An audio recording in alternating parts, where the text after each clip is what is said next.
नमस्कार, मी आहे शीतल पाटील। स्वागत आहे तुमचं माझ्या मिनी ब्लॉगमध्ये। आज आहे श्रावण शुक्रवार। शुक्रवारी माता लक्ष्मीची पूजा केली जाते।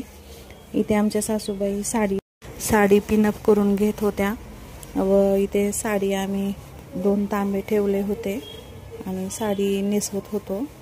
मग देवघरातीलच आम्ही चांदीचा मुखवटा इथे बसवला।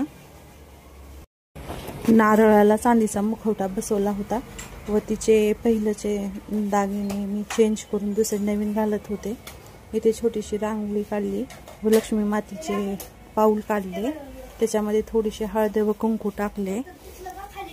ही श्रावण महिन्यातील शुक्रवारची पूजा आपल्या मुलांच्या उत्तम आरोग्यासाठी व दीर्घ आयुष्यासाठी केली जाते।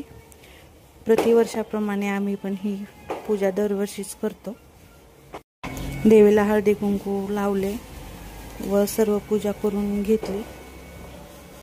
तेलाचे व तुपाचे दिवे प्रज्वलित केले।